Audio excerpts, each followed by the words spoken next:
सपा अध्यक्ष अखिलेश यादव ने सीतापुर जेल में बंद सपा नेता आजम खान से 1.5 घंटे तक मुलाकात की। अखिलेश के साथ पूर्व विधायक अनूप गुप्ता और रामपुर के सपा अध्यक्ष भी रहे। जेल से निकलने के बाद अखिलेश यादव ने कहा, सरकार आजम परिवार को परेशान कर रही, समय बलवान होता है, उन्हें न्याय मिलेगा। यूपी में सपा से गठबंधन टूटने के बाद अपना दल कमेरावादी की नेता पल्लवी पटेल ने प्रेस कॉन्फ्रेंस की। उन्होंने कहा, मैं सपा से विधायक नहीं हूं, अपना दल गठबंधन की विधायक हूं। अखिलेश यादव मुझसे इस्तीफा मांग ले, अगर एनडीए से ऑफर मिला तो गठबंधन पर विचार करूंगा। यूट्यूबर एल्विश यादव को गौतम बुद्ध नगर जिला कोर्ट से जमानत मिल गई है। 17 मार्च से एल्विश यादव जेल में बंद थे। उनको 50,000 रुपए के बेल बॉन्ड पर बेल मिली। एल्विश के केस में स्पेशल एनडीपीएस एक्ट 29 अभी नहीं हटा है, जिसमें बड़ी सजा का प्रावधान है। प्रयागराज में एक युवक की उसके दोस्त ने हत्या कर दी। मृतक का आरोपी की गर्लफ्रेंड से अफेयर चल रहा था। दोनों 23 अप्रैल को शादी करने वाले थे। इससे नाराज आरोपी ने अपने 2 दोस्तों के साथ मिलकर युवक को बंधक बनाया और फिर गला घोटकर उसकी हत्या कर दी। पुलिस ने इस मामले में आरोपियों को गिरफ्तार कर लिया है। इलाहाबाद हाईकोर्ट की लखनऊ बेंच ने UP board of Madrasa education act 2004 को असंवैधानिक घोषित कर दिया।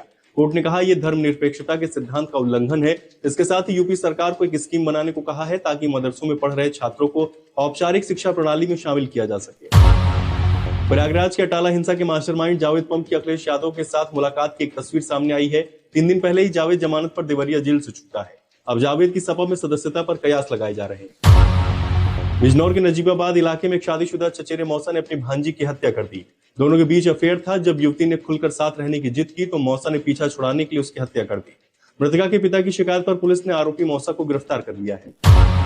आजमगढ़ में 1 साल पहले हुई हत्या के मामले में सुलह करवाने गए एक व्यक्ति की हत्या कर दी गई। आरोपी बारात में मारे गए युवक का भाई है। उस पर पहले से 3 मुकदमे दर्ज है। आरोपी ने मीडिएटर को फोन करके घर बुलाया, फिर लोहे की रॉड से पीटकर मार डाला। इस घटना की सूचना पर पुलिस ने आरोपी को हिरासत में ले लिया है। आगरा के बाह थाना क्षेत्र में 6 साल की बच्ची की हत्या के मामले में पुलिस ने खुलासा कर दिया। इस घटना को बच्ची के चाचा ने अपने दोस्त के साथ मिलकर अंजाम दिया था। आरोपी बच्ची को किडनैप कर अपने साथ ले गया, जहां बच्ची के खाना मांगने पर उसने गला घोटकर हत्या कर दी। सपा विधायक अमिताभ बाजपेयी ने खुद को बेड़ियों में जकड़कर अरविंद केजरीवाल की गिरफ्तारी का विरोध जताया। कानपुर के बड़ा चौराहे पर प्रदर्शन के दौरान अमिताभ बाजपेयी ने कहा, भाजपा सरकार संविधान विरोधी है। जिस तरह से दिल्ली के मुख्यमंत्री को चुनाव से पहले गिरफ्तार कर जेल में डाल दिया, सरकार ने संविधान का गला घोटने का काम किया है। दिल्ली शराब नीति घोटाले में कल रात मुख्यमंत्री अरविंद केजरीवाल की गिरफ्तारी हुई, जिसके बाद आज ईडी उनकी कस्टडी लेने पीएमएलए कोर्ट पहुंची। कोर्ट में केजरीवाल की तरफ से पेश हुए वरिष्ठ वकील अभिषेक मनु सिंघवी ने कहा कि किसी को दोषी मानने के कारण और ईडी के पास मौजूदा सामग्री के बीच एक संबंध होना चाहिए। उन्होंने आगे पूछा कि गिरफ्तारी की जरूरत क्यों पड़ी। सीएम अरविंद केजरीवाल की गिरफ्तारी के विरोध में कई पार्टियों का प्रतिनिधिमंडल आज शाम 5 बजे चुनाव आयुक्त से मुलाकात करेगा। कांग्रेस को दिल्ली हाईकोर्ट से बड़ा झटका लगा है। हाईकोर्ट ने आयकर विभाग की कार्रवाई के खिलाफ कांग्रेस की याचिका खारिज कर दी है। कांग्रेस ने लगातार 3 वर्षों के लिए आयकर विभाग की टैक्स रीवैल्यूएशन प्रोसीडिंग्स के खिलाफ याचिका दायर की थी। इससे पहले हाईकोर्ट ने 20 मार्च को सुनवाई पूरी होने के बाद अपना फैसला सुरक्षित रख लिया था। उत्तर प्रदेश बोर्ड ऑफ मदरसा को इलाहाबाद हाईकोर्ट से बड़ा झटका मिला है। कोर्ट ने UP board of Madrasa education act 2004 को असंवैधानिक घोषित करते हुए कहा कि ये एक्ट धर्मनिरपेक्षता के सिद्धांत का उल्लंघन करने वाला है। साथ ही कोर्ट ने यूपी सरकार को वर्तमान में मदरसों में पढ़ रहे छात्रों की आगे की शिक्षा के लिए योजना बनाने का निर्देश दिया है। कोर्ट ने मदरसों में पढ़ रहे छात्रों को बुनियादी शिक्षा व्यवस्था में समायोजित करने के लिए कहा है। समाजवादी पार्टी के मुखिया अखिलेश यादव आज सीतापुर जेल पहुंचे। यहां उन्होंने जेल में बंद आजम खान से मुलाकात की। सीतापुर जेल प्रशासन ने करीब 1 घंटे की मुलाकात का वक्त निर्धारित किया था। फर्जी जन्म प्रमाण पत्र मामले में सपा नेता आजम खान कई महीनों से जेल में बंद है। देश भर में 25 मार्च को होली का त्योहार मनाया जाना है। इस दिन मेट्रो के टाइमिंग में थोड़ा बदलाव हुआ है। दिल्ली मेट्रो रेल कॉर्पोरेशन ने सोशल मीडिया एक्स पर पोस्ट में बताया कि 25 मार्च को होली वाले दिन मेट्रो सेवा दोपहर 2:30 बजे से शुरू होगी। होली के दिन सुबह के वक्त मेट्रो नहीं चलेगी।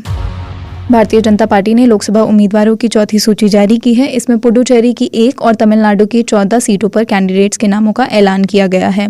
एक दिन पहले तीसरी लिस्ट जारी की गई थी, जिसमें तमिलनाडु के 9 उम्मीदवारों के नामों का ऐलान किया गया था। तेलंगाना की राज्यपाल रही तमिलिसाई सुंदरराजन को चेन्नई साउथ से टिकट मिला। राज्य के भाजपा प्रमुख के अन्नामलाई को कोयम्बटूर और केंद्रीय मंत्री एल मुरुगन को नीलगिरी से उतारा गया है। पश्चिम बंगाल के मंत्री और टीएमसी नेता चंद्रनाथ सिन्हा के घर पर ईडी छापेमारी के लिए पहुंची। शिक्षक भर्ती घोटाले को लेकर ईडी ने ये एक्शन लिया है। ईडी की टीम सुबह 9:10 पर वीरभूमि जिले के बोलपुर में उनके आवास पहुंची। ईडी के अधिकारियों ने बताया कि जब वो छापा मारने पहुंचे तब चंद्रनाथ अपने घर पर मौजूद नहीं थे। लोकसभा चुनाव से उम्मीदवारी वापस लेने के बाद रोहन गुप्ता ने अब कांग्रेस से इस्तीफा दे दिया है। उन्होंने कांग्रेस अध्यक्ष मल्लिकार्जुन खड़गे को भेजी चिट्ठी में पार्टी के वरिष्ठ नेताओं पर गंभीर आरोप लगाए हैं। हालांकि उन्होंने किसी भी नेता का नाम नहीं लिया है, लेकिन इस्तीफे में रोहन गुप्ता ने लिखा कि पिछले 2 साल से पार्टी के संचार विभाग से जुड़े एक वरिष्ठ नेता उनका लगातार अपमान और कैरेक्टर असैसिनेशन करते थे। कांग्रेस पार्टी ने रोहन गुप्ता को 12 मार्च को अहमदाबाद पूर्व सीट से उम्मीदवार बनाया था। इंडियन स्पेस रिसर्च ऑर्गेनाइजेशन ने reusable launch vehicle RLV LEX-02 की सक्सेसफुल लैंडिंग कराई। इस स्वदेशी स्पेस शटल का नाम पुष्पक रखा गया है। इसे कर्नाटक के चित्रदुर्ग के एरोनॉटिकल टेस्ट रेंज में हेलीकॉप्टर से 4.5 किलोमीटर की ऊंचाई तक ले जाया गया और रनवे पर ऑटोनॉमस लैंडिंग के लिए छोड़ दिया गया। इसरो का कहना है कि इस टेक्नोलॉजी से रॉकेट लॉन्चिंग अब पहले से सस्ती होगी। अंतरिक्ष में अब उपकरण पहुंचाने में लागत काफी कम आएगी। अमेरिकन कंपनी रॉकेट लैब ने कल दोपहर जासूसी के लिए बनाई गई 3 सैटेलाइट्स लॉन्च की। इस मिशन का नाम NROL-123 है। कंपनी इसे लाइव एंड लाइट फ्लाई भी कहती है। ये 5वां मिशन था जिसे रॉकेट लैब ने NRO के लिए लॉन्च किया। हफ्ते के आखिरी कारोबारी दिन शेयर बाजार में फ्लैट कारोबार देखने के लिए मिला। सेंसेक्स 100 अंक से ज्यादा की तेजी के साथ 72,750 के स्तर तक पहुंचा। वहीं निफ्टी में भी 40 अंक की तेजी दिखी और ये 22,060 के स्तर तक गया। रणदीप हुड्डा की फिल्म स्वातंत्र्य वीर सावरकर आज रिलीज हुई। फिल्म में रणदीप हुड्डा विनायक दामोदर सावरकर की भूमिका निभा रहे हैं। ये बतौर डायरेक्टर उनकी पहली फिल्म है। हालांकि चुनावी माहौल के बीच रिलीज हो रही फिल्म को लेकर कुछ विवाद सामने आ रहे हैं। बताया जा रहा है कि ट्रेलर के एक सीन पर सुभाष चंद्र बोस के बड़पोते ने आपत्ति जताई है।